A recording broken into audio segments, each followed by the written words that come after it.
Today, we'll set aside ancient legends and myths because we want to talk about what's happening right now. Two countries whose relationship went from strong friendship to open hostility. We're talking, of course, about Iran and Israel. Imagine, just half a century ago they were allies, and today they're exchanging missiles. As you listen to these words, sirens might be sounding again somewhere, and state leaders might be discussing plans for a nuclear threat. But to truly understand why this happened, we'll have to go back to 1979, to Tehran, to Lebanon, to Damascus, and trace the entire path, from revolution to conflicts in Gaza, from covert operations to nights when the sky over Jerusalem suddenly lights up from intercepted missiles. This story isn't just about politics. It's a deep, complex history of ideologies, fear, and of course, memory. Make yourself comfortable, and let's begin. When Israel and Iran were friends today, Iran and Israel seem like irreconcilable enemies, their confrontation appearing to have lasted as long as the modern generation remembers. But in reality, the history is much broader and deeper, and there were times when these two states not only weren't at war, but were strategic partners. Moreover, they needed each other. To understand how this became possible, let's transport ourselves to the post-war Middle East, Israel, which appeared on the map in 1948 after the horrors of the Holocaust and the end of the British Mandate, found itself literally surrounded by a hostile Arab world from its very birth. Egypt, Syria, Iraq, Lebanon, Jordan. None of them recognized the new state. A first Arab-Israeli war began, followed by others. Israel found itself in complete isolation. Diplomatic, economic, cultural. Every new recognition of its statehood was literally a breath of fresh air for it. And against this backdrop, Iran seemed an incredibly unexpected, yet very valuable, ally. In that era, Iran was ruled by Shah Mohammad Reza Pahlavi, a secular monarch, a pro-Western reformer who dreamed of transforming Iran into a technological and cultural power. He was convinced that his country's future lay in modernization, education, oil expansion, and of course, cooperation with strong powers. These included the USA, Great Britain, France, and strangely enough, Israel. Iran, unlike its Arab neighbors, was not an Arab country. It sacredly preserved its Persian identity, proud of its rich historical heritage, and absolutely did not seek to participate in pan-Arab ideologies like Baithism. For the Shah, Arabs were more rivals. But Israel seemed to him a bright, young example of how a modern state, a powerful army, and a strong economy could be built in a hostile environment. Officially, diplomatic relations were not established then, of course, so as not to anger the Muslim world. But an Israeli trade representative office functioned perfectly in Tehran, and an Iranian mission in Tel Aviv. The connection between them was incredibly close. Intelligence, trade, construction, development of oil infrastructure. The Israeli company Salil Bone built roads and ports and supplied equipment. Israeli military advisors trained Iranian special services, and they exchanged data on regional enemies, primarily Egypt. But this alliance wasn't just pragmatic. It reflected a shared dream of both states to become something more than just countries. Israel constantly sought security, and Iran aspired to greatness, seeing itself in the image of ancient Persia. They desperately needed each other. Israel received oil, Iran technology and military expertise. And while all this was happening, processes were brewing within both countries that would change absolutely everything in the future. Israel in the late 1960s was a country that had just gone through the Yom Kippur War and the Six-Day War. The country was in an uneasy balance, victorious but still surrounded by enemies. It was a democracy, but under constant military threat, and all its policies were built on alliances outside the Middle East and on such rare islands of sympathy as Iran. Meanwhile, in Iran, silence was gathering before the storm. Behind the facade of oil wealth and external modernization, deep discontent was growing. The Shah, of course, carried out agrarian reforms, opened universities, and built roads, but at the same time, he harshly suppressed opposition, limited freedoms, and pursued a secular course, which caused increasing irritation among the religious. Part of society. Rising prices, poverty in rural areas, and repression by special services, all of this accumulated and was heated by the fiery sermons of religious leaders. A special, even key, role was played by a man named Ruhollah Khomeini, an Ayatollah exiled first to Iraq and then to France. He considered the Shah a traitor to Islam, a puppet of the West, and the alliance with Israel nothing less than sacrilege. His ideas initially seemed radical, but gradually millions of people began to listen to them, and this voice grew louder.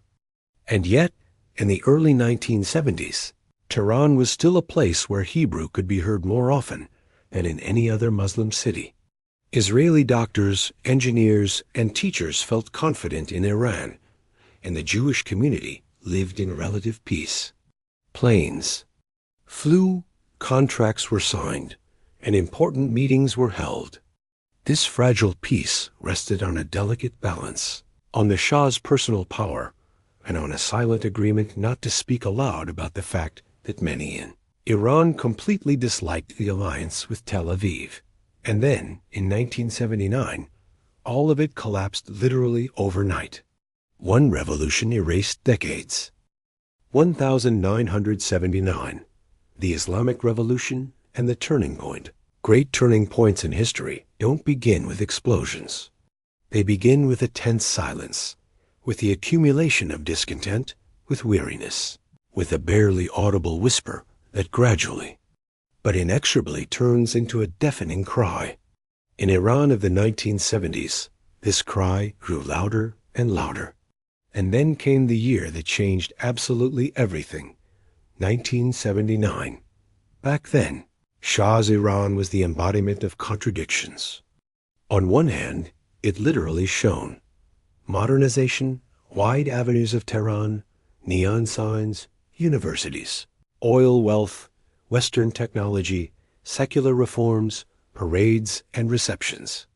But on the other hand, a dark shadow pulsated. Rural poverty widespread. Illiteracy, unemployment, constant fear of the secret services, and growing religious resentment. The people saw that all the wealth was flowing into the hands of a select few, and the government had become distant and completely deaf to their needs. Shah Mohammad Reza Pahlavi sincerely believed in progress, but his progress did not tolerate dialogue. He fought against what he considered backward: religious authorities, tribal customs, Islamic law. In response, the clergy spoke louder and louder about the corruption of power, Western servitude, and the betrayal of Islam. And Israel, in this rhetoric, became an incredibly convenient target. It was an ally of the Shah, an agent of the West, and most importantly, a Jewish state alien to Islamic unity.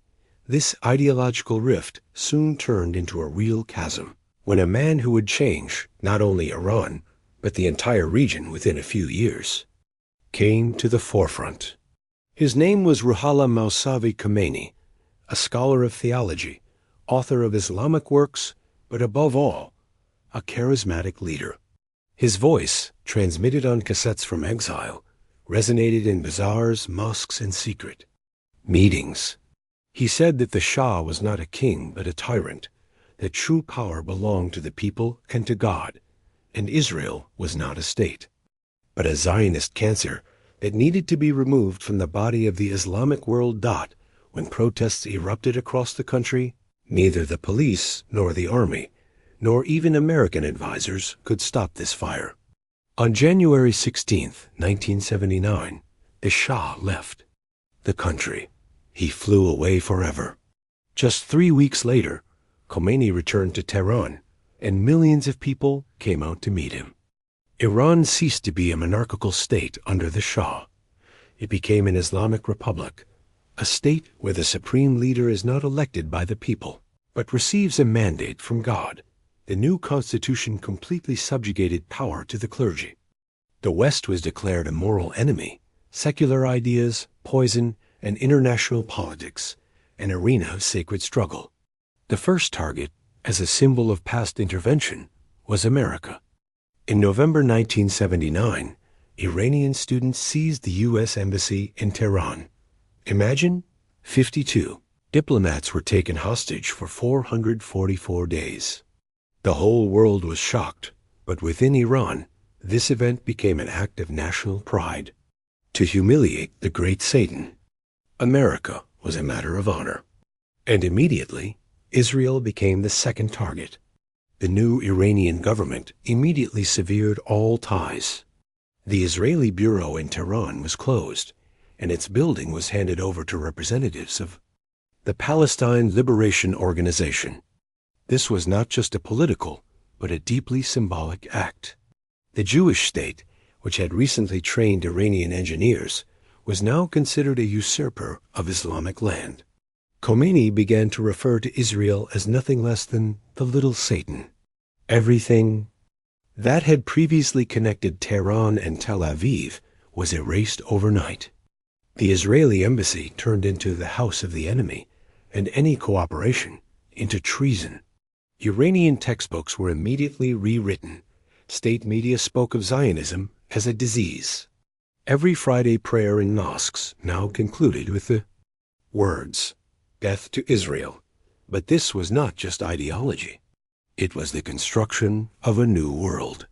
Iran began to actively support armed movements that fought against Israel, from Palestinian groups to the future. Hezbollah in Lebanon, funding, training, ideological support. All of this became tools for exporting the revolution. Israel was caught off guard. The country lost its rare ally in the region, lost its source of oil, and lost operational positions. But most importantly, it gained a completely new type of enemy. Not a state, but an idea. An enemy for whom conflict is not a matter of politics, but a matter of faith. And with such an enemy, one does not enter into negotiations. And yet, not so long ago, Israeli engineers walked freely through the streets of Tehran, and portraits of Ben Gurion hung in the homes of Iranian officers. History knows how to turn itself inside out. That is its power and its tragedy. Lebanon, proxies and the birth of Hezbollah after the 1979 Islamic Revolution. Iran definitively severed its ties with Israel politically, diplomatically, and ideologically. But there was always a gap between loud words and real actions. The new Iranian regime dreamed of spreading its model of an Islamic state, but it didn't yet have the resources or sufficient international leverage to openly challenge Israel.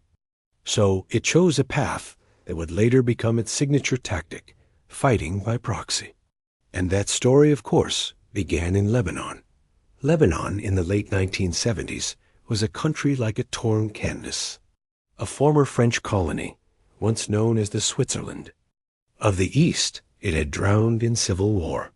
The fragile coexistence of Christians, Muslims, both Sunni and Shiite, Druze, Palestinian refugees, and numerous armed groups proved short-lived. From 1975, the country plunged into complete chaos. The army splintered, rebels controlled entire regions, and external powers, Syria and Israel, intervened ever more deeply in this chaos. Armed Palestinian groups, including Yasser Arafat's Palestine Liberation Organization PLO, actively fortified themselves in southern Lebanon. They used Lebanese territory as a base for attacks on Israel. In response, Israel increasingly carried out military operations in border areas, until it launched a full-scale offensive in 1982. This marked the beginning of the Second Lebanon War. Israel's goal was to eliminate the PLO's infrastructure, and create a security buffer in southern Lebanon. The Israeli army even entered Beirut. Fierce fighting and a siege ensued, followed by the horrific tragedy in the Sabra and Shatila camps, where Christian militias, acting with the tacit consent of the Israelis, massacred Palestinians. The world shuddered. Israel found itself embroiled in a war with no clear end and lost significant international support. It was at this critical moment that Iran saw an opportunity. Israeli troops had deeply penetrated Lebanese territory, and local Shiites, who had previously been less politicized, began to perceive the Israeli presence as an occupation. Iran immediately dispatched a group of fighters from the newly formed Islamic Revolutionary Guard Corps, IRGC, to Lebanon. They set up in the Bekaa Valley, began training Shiite youth, instilling revolutionary ideology, arming them, and establishing new formations. This is how Hezbollah emerged, an organization whose name would later become synonymous with a constant threat to Israel. In Arabic, its name means Party of Allah. Now, this wasn't just a paramilitary group. It was an entire empire with its own armed wing, its own political representation, powerful charitable foundations, schools, hospitals, and even television channels. Supported by Iran, but firmly rooted in Lebanese soil, Hezbollah rapidly gained strength. Iran supplied it with weapons, money, and ideological cadres. In response, Hezbollah launched a true guerrilla war against Israel, carrying out terror attacks, kidnapping soldiers, and shelling territories. And most importantly, it became a symbol of Shiite resistance. In 1985, Israel began withdrawing its troops, but still maintained a security zone in southern Lebanon. This zone was constantly under attack. Hezbollah guerrillas set ambushes, mined roads, and blew up convoys.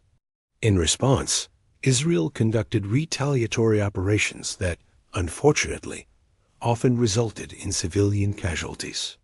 This, in turn, only fueled support for Hezbollah among the local population. By 1990, Hezbollah had transformed into a serious political force. It participated in elections, held significant parliamentary support, and continued to actively fight. Iran considered this an ideal model, a movement that outwardly appeared as a political party but inwardly remained absolutely dedicated to exporting the Islamic Revolution.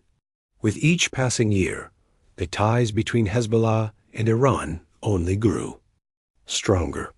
Uninterrupted arms shipments flowed through Syria. Iran trained commanders, supplied missiles, and shared crucial intelligence. Israel, meanwhile, increasingly realized that its main adversary was no longer hiding in Beirut. It was sitting in Tehran. In 2000, Israel finally withdrew from Lebanon. Hezbollah viewed this as a triumph, the first victory in decades. Shiite neighborhoods welcomed the fighters as true national heroes. In Iran, this moment was presented as undeniable proof the revolution truly could win. And in 2006, the conflict flared up with renewed force. After Hezbollah militants captured 2 Israeli soldiers, a new, brutal war began. Bombings, ground operations, rocket attacks on Haifa and Tyre destroyed neighborhoods, hundreds of casualties. Iran again actively supported its allies. Israel accused Tehran of escalation, and the whole world, holding its breath, watched as the region once again teetered on the brink of full-scale war. It was from this moment that the word proxy became part of the global lexicon. Hezbollah is more than just an organization. It's a vivid reflection of a new form of warfare, where Iran doesn't fire directly, but its weapons speak on behalf of others. Thus, in the shadow of the Lebanese mountains, a new form of conflict was born. Not army against army, but a state against an idea. An idea for which people are willing to die. An idea bolstered by vast sums of money, deadly missiles, and an all-consuming ideology. an idea that Iran began to export even further, to Gaza, to Iraq, to Syria. But that's a completely different story. Nuclear alarm. Israel versus nuclear Iran wars can be fought in many ways, with armies, through proxies, using economic sanctions. But there's one war that doesn't start on the battlefield. It begins in deep underground laboratories, in places where the quiet hum of centrifuges is drowned out only by political slogans. And it's in this terrifying silence, under thick layers of concrete and in clouds of uranium dust, that the fear was born that forever changed the balance of power in the Middle East. This is the story of Iran's nuclear program. Initially, it was nothing sinister at all. In the 1950s, Iran, then still under the Shah's rule, began cooperating with the United States as part of a peaceful atomic project under the Atoms for Peace program. Research reactors, exchange of experience, training of specialists. All of this was in the spirit of trust and a desire for modernization. No one could have imagined then that decades later, these very centrifuges would become a symbol of deadly threat. After the 1979 revolution, against the backdrop of the ideological break with the West, the nuclear program was temporarily frozen. But by the early 1990s, Iran resumed it, this time in secret. Cooperation with Pakistan, equipment supplies from China and Russia, development of its own technologies, all of this happened covertly. The country officially declared, "Our goal is only peaceful atomic energy, power generation, medical needs." But Israel didn't believe a word of it. For Israel, a state that emerged from the ruins of the Holocaust, the threat of annihilation is not some abstract concept. When Iranian leaders declared that Israel was a temporary entity that would simply disappear from the map, it didn't sound to them like a figure of speech or a metaphor. In Jerusalem, such words were taken literally. If Iran acquires nuclear weapons, Israel said, it will be the end of security in the entire region. In the early 2000s, the world shuddered upon learning about Iran's secret nuclear facilities, hidden deep underground in the cities of Natanz and Arak. They were discovered thanks to intelligence data, and these facilities became a grim symbol of how secretly the most dangerous technologies can be developed. Israel immediately began to act, covertly but extremely harshly. The Mossad carried out a series of operations that would later become legendary. Scientists linked to the Iranian nuclear program died under unexplained circumstances. One was blown up by a car bomb. Another became the victim of a mysterious accident. A third, according to rumors, was eliminated with a remote-controlled weapon built into a car. Some simply disappeared, only to reappear somewhere in Europe. None of these operations, of course, were officially acknowledged, but no one in the world had any doubt. Israel was behind it all. And in 2010, the world learned about a virus that didn't just hack computers, but stood on par with actual military action. It was the Stuxnet virus. According to analysts' assumptions, it was created by the US and Israel. It infected industrial control systems, disabling centrifuges and causing the physical destruction of expensive equipment. This was a new generation cyber attack, the first in history aimed at critical nuclear infrastructure. Meanwhile, Iran continued to enrich uranium and pressure mounted. Sanctions literally suffocated the Iranian economy, and the international community was divided. Some demanded military strikes, others insisted on diplomacy. And then, in 2015, after years of exhausting negotiations, the nuclear deal, known as the Joint Comprehensive Plan of Action, JCPOA, was finally signed. Under this agreement, Iran agreed to significantly limit uranium enrichment, allow international inspectors, and freeze key nuclear facilities. In return, harsh sanctions were lifted. U.S. President Barack Obama called it a victory for diplomacy, and Europe breathed a sigh of relief. Israel, on the other hand, was furious. Prime Minister Benjamin Netanyahu openly opposed the deal, stating that it would only delay, but not stop, the creation of a bomb. Israelis believed that inspections were easy to circumvent and that freezing wasn't destruction. In Jerusalem, they felt abandoned. And in 2018, everything changed abruptly. The new U.S. President, Donald Trump, withdrew from the deal, calling it weak and accusing Iran of deception. He imposed new, even harsher sanctions. Iran, in response, began to reactivate its centrifuges, returning to the menacing shadow of nuclear development. Meanwhile, the Mossad conducted another unprecedented operation. In the same year, 2018, agents infiltrated a secret warehouse in Tehran and removed hundreds of kilograms of documents, blueprints, flash drives, and archives, everything related to the Iranian nuclear program. Israel presented this evidence to the world to show that Iran had continued nuclear development even after signing the deal. The world froze in tension. Iran, of course, denied the accusations, but did not hide its irritation, accusing Israel of aggression, terrorism, and sabotage.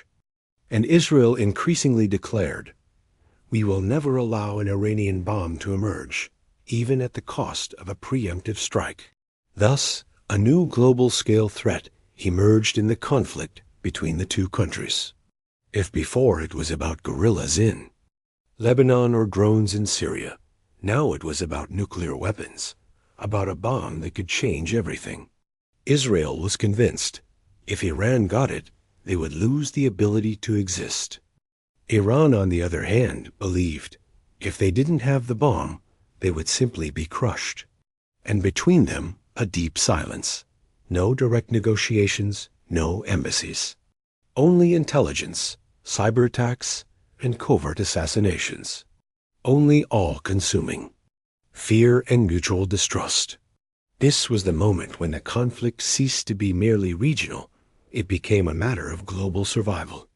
And for the first time in decades, words that the world hadn't uttered aloud for a long time began to sound again. Preemptive nuclear strike. Point of no return. Red line. But while the centrifuges spun deep underground, drones circled above. And new chapters of history began, in which conflicts in Gaza, Syria, and Lebanon were merely a smokescreen. And beneath that smoke, a slowly smoldering but terrifying threat burned. Chapter 5. Shadow War.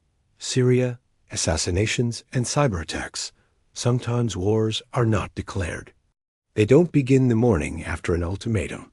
They have no solemn parades or loud declarations. No clear dates marking the start of history textbooks. These wars are like a night creeping in unnoticed. First the shadow disappears, then the light fades, and then everything plunges into the twilight before dawn. This is precisely what the war between Iran and Israel became in the 2010s and 2020s. A war without declaration, but with real casualties, without borders, but with missiles. A war that was called a shadow war. After 2011, Syria became a true arena where the interests of all regional players clashed.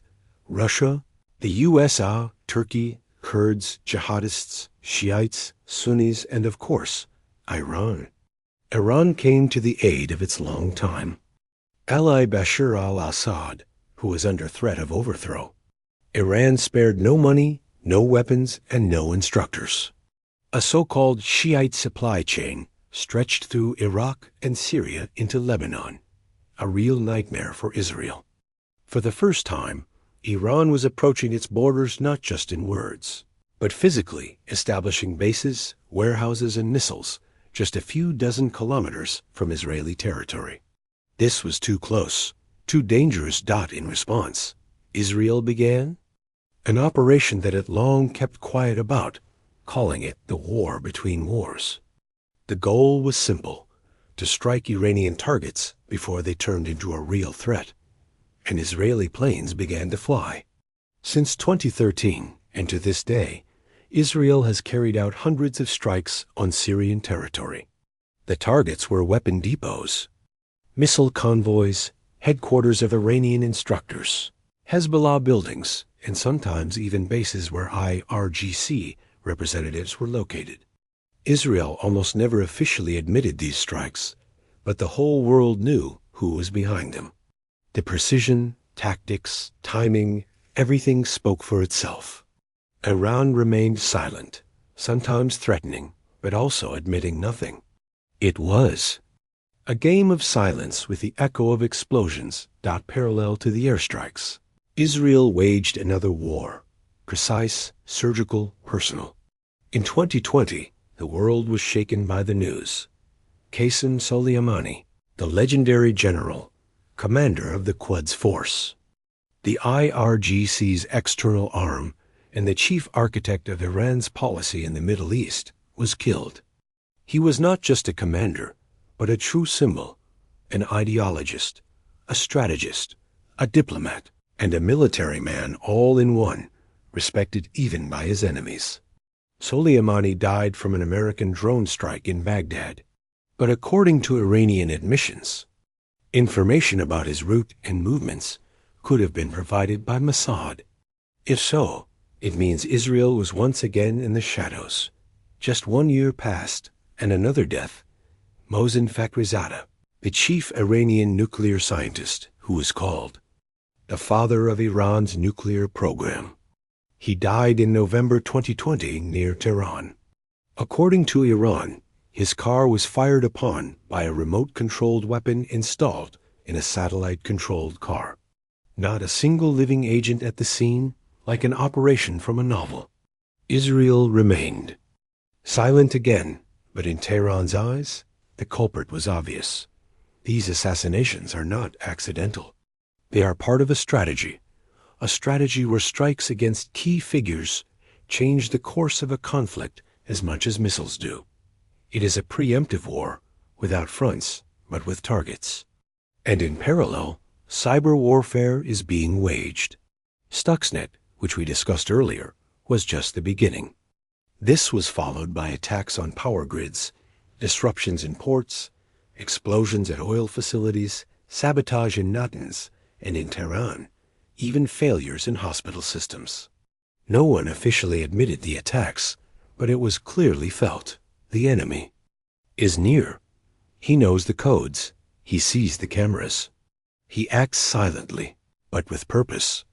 This phase of the conflict is more terrifying than a conventional war because it has no beginning and no end.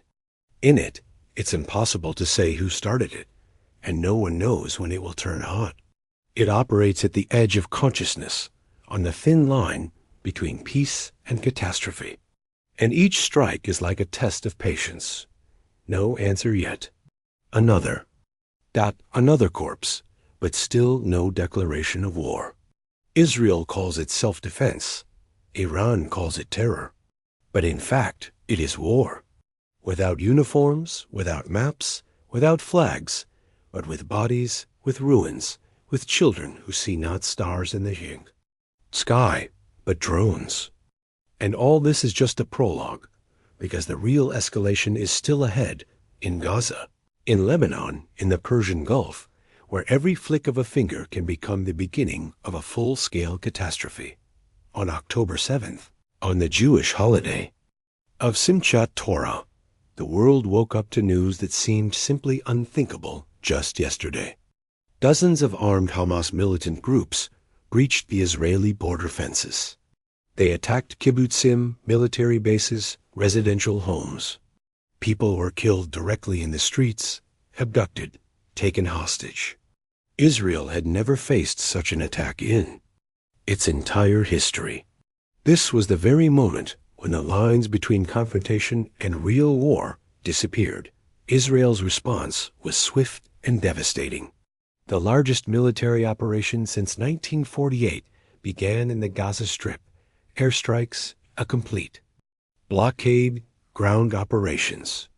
The Israeli army acted with maximum resolve to retrieve the hostages, destroy Hamas's infrastructure, and erase the memory of that day. But behind all this was not just Hamas. Hamas is just one of the proxy structures that are part of the so-called axis of resistance supported by Iran, along with Hezbollah, Palestinian Islamic Jihad, and Houthi rebels in Yemen. They form an entire network spanning the Middle East. And although Iran officially did not send soldiers to Gaza, it was in every missile, in every ideological manifesto, in every militant trained and prepared by its instructors. Iran officially stated that it did not know about the attack plans. But behind the scenes, something else was being heard. The resistance has the right to act. Israel is to blame. And this is the essence of the new phase of the conflict. It no longer pretends Israel, in turn, began preparing for a multi-front war. In Lebanon, Hezbollah became active. Sirens sounded in northern Israel. In the south, shelling from Gaza. In the east, disturbing reports of movements in Syria. And all this was happening in an atmosphere of global alarm. The world seemed to hold its breath. The USA sent aircraft carriers to the region. Germany, Great Britain, France expressed their support for Israel. Protests escalated in the Arab world, and Iran intensified its rhetoric. We will not allow Gaza to be destroyed. We will not allow Israeli aggression. We are close. And then came the night that became a true turning point. On April 13, 2024, Iran officially and openly attacked Israel for the first time in history. Hundreds of drones and missiles were launched directly from Iranian territory. The goal? To show strength, to avenge the strike on the Iranian consulate in Damascus, in which IRGC generals were killed. Israel, with strong support from the USA, Great Britain, France, and Jordan, intercepted almost all targets. Only isolated facilities were damaged, but that was no longer important. Something else was important. Iran stopped fighting through proxies. It struck directly. This night became a new watershed. What had been called a shadow war for decades now burst into the open. Israel did not immediately respond with a full-scale strike. Its allies restrained it, fearing to drag the region into a larger war. But the tension became constant. Armies were put on high alert. Strikes on IRGC facilities in Syria continued. Shelling in Lebanon intensified. The Houthis attacked shipping in the Red Sea. And in Tehran, words were heard more and more often. If Israel continues, we will continue. Thus began the lull. Not peace, not a truce, but a pause before the storm. Both sides knew the next mistake would be the last. The world once again resembled a powder keg. Any spark, diplomatic, military, accidental, could lead to open war. Not through proxies, not by striking warehouses, but to a real war with a military fleet, strategic targets, possibly with air force and ballistic missiles. This is how we reached a threshold beyond which there was no diplomacy left. This is how we entered 2025.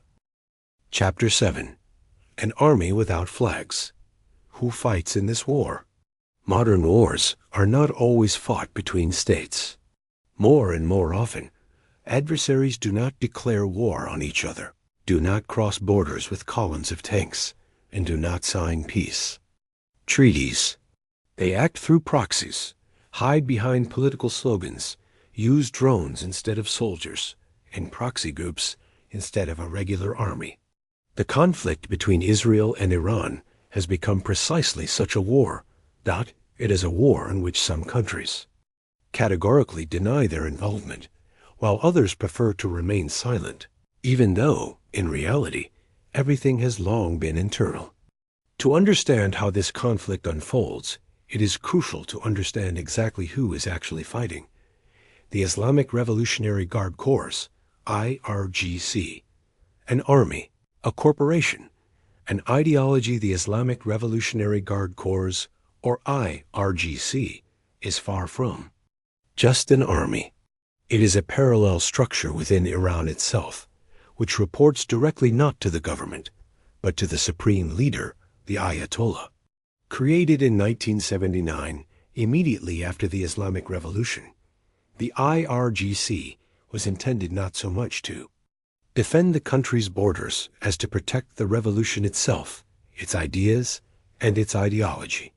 The IRGC has its own military bases, tanks, navy, drones, and even an extensive economic empire that includes banks, construction companies, and oil corporations. In essence, it is simultaneously an army, a huge corporation, and a powerful ideological organization. A special role within the IRGC is played by the elite Quds Force. It is responsible for all operations outside Iran. It is the fighters and officers of this wing who trained Hezbollah in Lebanon, directed missiles to Houthi rebels in Yemen, built secret bases in Syria, and actively helped Palestinian groups in Gaza. Their activities were led for decades by Qasem Soleimani, a man who is called the architect of Iranian influence in the region. He not only coordinated operations, but built entire alliances. His death in 2020, after a targeted U.S. drone strike, became a powerful symbol. The war emerged from the shadows, but did not end. It only accelerated. Hamas, the Palestinian fist of resistance, one of Iran's main and most visible allies, is the Palestinian movement Hamas. It emerged in the late 1980s as the military and political wing of the Islamist Muslim Brotherhood movement. In 2007, after a short civil war with the Fatah movement, Hamas completely seized power in the Gaza Strip. Since then, it has controlled this region, governed it, defended it, and most importantly, waged war with Israel. Hamas has its own army, the Izz ad-Din al-Qassam brigades, its own warehouses, its own missiles, and its own complex tunnel system. Hamas does not just fight, it builds an entire military infrastructure. Iran supports Hamas with money, weapons, and training. And although Palestinian leaders do not always obey Tehran directly, there are disagreements between them regarding Syria, Sunni Shiite differences, and strategy. Nevertheless, Iran and Hamas remain allies on the principle, the enemy of my enemy is my friend. For both, Israel is the enemy. Hezbollah, a state within a state, Iran's second and much more disciplined ally, is the Lebanese organization Hezbollah. It emerged in the 1980s in response to the Israeli intervention in Lebanon.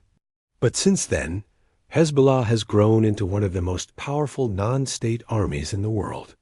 Today, Hezbollah has thousands of fighters, tens of thousands of missiles, full-fledged bases, a developed communication system, intelligence, and even its own drone fleet. In addition, Hezbollah is a significant political force in Lebanon. It participates in parliament, controls ministries, and shapes the agenda. In essence, Hezbollah is simultaneously a party, an army, and a state within a state. Iran created Hezbollah. It trained its fighters, supplied weapons, and built logistics through Syria. Since then, Hezbollah has repeatedly engaged in direct conflicts with Israel, especially in 2000 and 2006, and has become active again after 2023. In recent months, it has regularly shelled northern Israel, and the Israeli Air Force has carried out strikes on its facilities in southern Lebanon. This is a constant front that could erupt at any moment. Besides Hamas and Hezbollah, another group operates in Gaza, Palestinian Islamic Jihad. It is smaller in number, but far more severe in its actions. Unlike Hamas, this group does not engage in building political structures.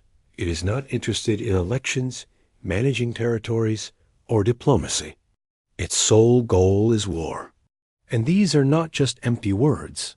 It constantly participates in rocket attacks, carries out terror attacks, and sabotage. Behind it stands Iran, which directly funds its activities and supplies weapons. In politics, it may be secondary, but on the battlefield, it is a player that cannot be ignored. If you look further on the map from Gaza, your gaze falls on another figure, unexpected but extremely important, the Houthis of Yemen. This is a Shiite movement that has been fighting a Sunni coalition led by Saudi Arabia for many years. But in recent years, their role has gone far beyond the Yemeni conflict. They have become an instrument of Iran's foreign policy, flexible, militant, and ideologically charged. The Houthis attack oil tankers in the Red Sea, strike military bases in Saudi Arabia, and since 2023, even launch missiles towards Israel. Yes, most of them are intercepted, but the very act of launching is a signal, a very clear one. The Houthis are part of the same so-called axis of resistance, which includes Hamas, Hezbollah, and other proxy groups. They are thousands of kilometers from Jerusalem, but their goals coincide. Against this system stands Israel. The Israel Defense Forces, the IDF, are not proxies. They are not shadows. They are a direct force. Israel has no external executors. It acts itself. Its strikes are surgically precise. Its intelligence penetrates deep into the enemy's logistics and plans, and its air defense systems are considered among the most effective in the world. Israel does not always respond immediately, but when it does, it is powerful, decisive, and technical. The strategy is built on 3 pillars: speed, quality, preemption. But the army is only part of the entire structure. Israel also relies on its intelligence. Mossad is the foreign intelligence agency, known for its assassination operations and cyber attacks, including on Iran's nuclear infrastructure. Ayman is military intelligence. Shabak is the internal security service. These are not just special services. They are a collective technological brain. Israel does not wait to be hit. It studies, anticipates, and strikes first. Every step here is calculated. It is not instinct, it is strategy. Thus, a complex and tense map is built. It is no longer just 2 states with opposing interests. It is an entire system, legal and illegal armies, overt and covert players. Some fight on land, some underground, and some at a computer. This is modern warfare. It does not begin with a declaration. It has been going on for a long time. Every drone, every missile, every attack on a gas platform is the result of an invisible dialogue between headquarters that have never communicated directly. But everyone knows their role, and everyone has their own goal dot. And now, June 2025. Chapter 8. Open War. Decades of this confrontation, 50 years, or perhaps more, have accumulated in the shadows. It all began with diplomatic crises, proxy wars, covert operations. But in one night, everything changed. On June 13, 2025, Israel launched its largest attack on Iran in the entire history of the conflict.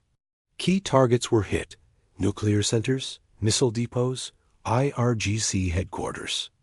Among the dead were generals, scientists, engineers who had been at the forefront of Iran's missile and nuclear program for decades. The operation was precise, coordinated, almost surgical, but with absolutely unpredictable consequences. Iran's response followed within hours. Over 100 drones, dozens of ballistic missiles were directed towards Israel. The targets were the largest cities: Tel Aviv, Haifa, Rishon LeZion, Bat Yam. Most threats were intercepted, but there were casualties. Civilians died, residential. Areas were damaged. And the attacks continued, wave after wave, without interruption, day and night. Israel responded again. Aviation struck targets near Tehran and in other Iranian cities. Headquarters, radar stations, warehouses, communication hubs were hit. Another general died. Sirens in the Iranian capital sounded with a power not heard since the Iran-Iraq War. The world reacted instantly. Leaders of countries, one after another, called for immediate de-escalation. The UN Security Council meeting was held urgently. International mediators tried to stop the bloodshed. But this was no longer a shadow war. This was a direct conflict. Iran, citing its right to self-defense, stated that the strikes would continue. New technologies were brought into play: hypersonic missiles, modernized attack drones. Tehran promised to expand the theater of war and punish those who support the aggression. Meanwhile, Israel put reservists on high alert, reinforced air defense, and continued strikes on targets in Syria, Lebanon, and the Gaza Strip. The operation against Hamas, which began earlier in the year, continued. On the northern border, daily skirmishes with Hezbollah militants. In the Red Sea, the Houthis again attacked international shipping. The entire region was engulfed in tension. Everything indicated that this was no longer a series of conflicts. This was a single systemic war. And for the first time in half a century, the conflict that had remained in the shadows for many years became direct. State against state, army against army, strategy against strategy. And most importantly, the fear is no longer of what has been lost, but of what might be lost tomorrow. Because this is not just a war between two countries. This is a conflict in a world where everything is interconnected, where a local strike can lead to a regional catastrophe, where the involvement of world powers is no longer theory, but political necessity. And every new strike is not an impulse, but a cold calculation. Now, no one talks about proxy wars. No one pretends that everything is limited to words and sanctions. The masks are off. The cards are revealed. And on these maps, not only the borders of states, but also new, increasingly dangerous front lines. When the dust settles, silence does not descend, questions remain. And the most important among them is, what next? Will a truce come? Or, on the contrary, will escalation lead to a full-blown regional war?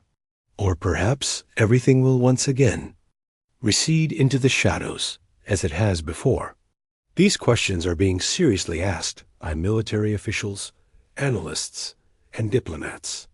And they all understand 100% scenarios simply do not exist here. The general consensus among most experts is that a full-scale war between Israel and Iran is not beneficial to either side. For Israel, because in that case, it will have to repel constant drone and missile attacks from all directions, from Lebanon, Yemen, Iraq, and possibly directly from Iran. For Iran, because its economy, already under heavy sanction pressure, will not withstand a protracted confrontation with a technologically powerful adversary backed by Western support. That is, war is possible, but neither side would call it desirable. However, an unwillingness to fight is not yet a guarantee of peace. Some analysts believe that the situation could escalate into managed instability. This means periodic shelling, exchanges of blows, limited operations, but without transitioning to total war.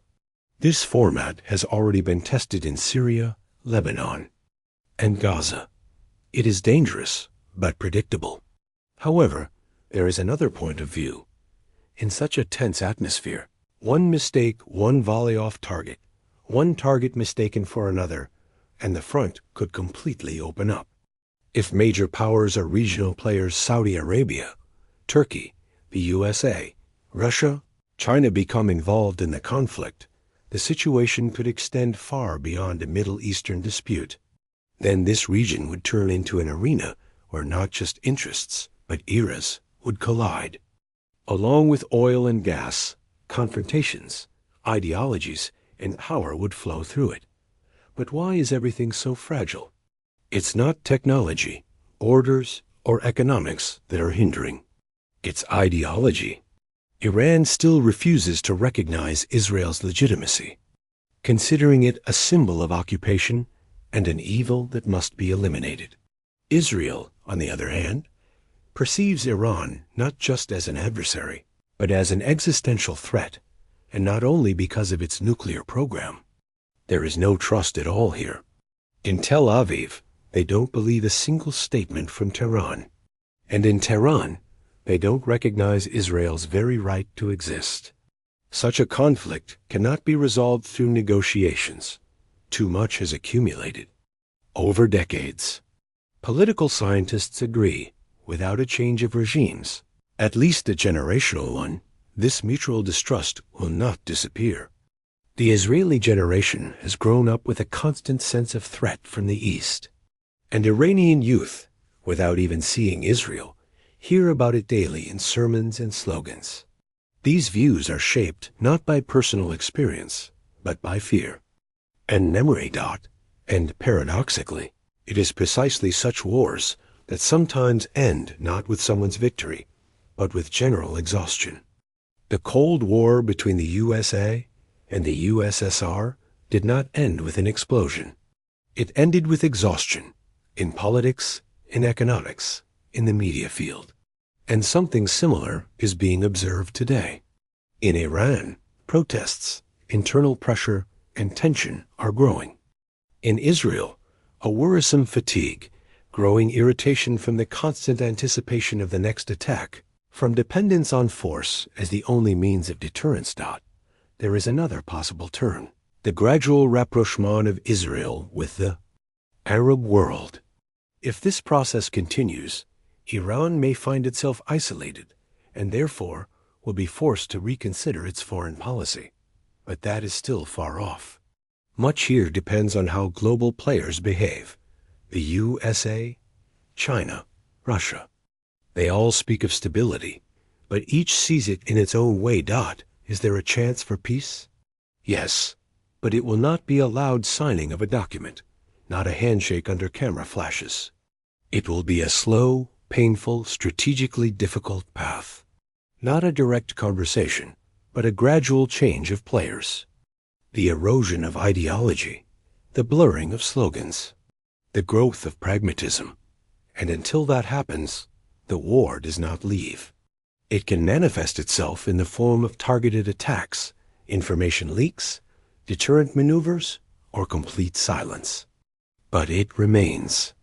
And most importantly, it concerns not the past, but the present, because all this is happening right now.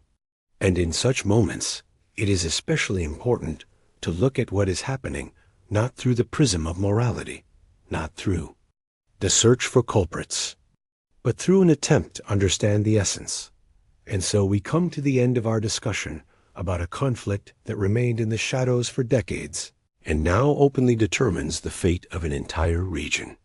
We have seen how Syria became a crossroads.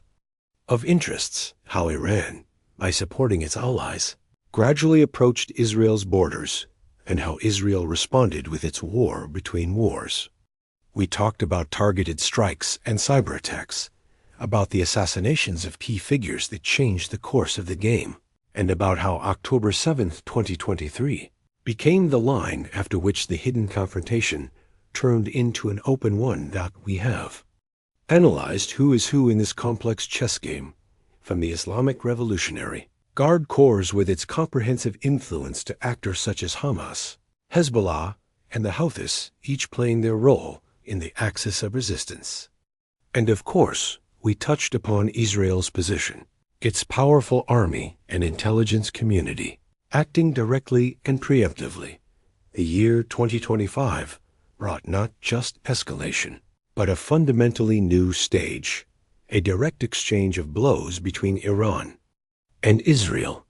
This is no longer a shadow war, but an open clash of states that makes the whole world hold its breath. Before us is not just a local conflict, but a complex system where every spark can ignite the flame of a global catastrophe. The future will show which path will be chosen: managed instability, which the region is already familiar with, or a full-scale confrontation, which everyone fears. One thing is clear: ideological differences, mutual distrust, and the memory of past grievances. All this makes finding a simple solution incredibly difficult. Perhaps fatigue, rather than victory, will someday lead to peace. For now, the conflict between Israel and Iran remains one of the sharpest and most unpredictable challenges of our time, requiring our attention and understanding.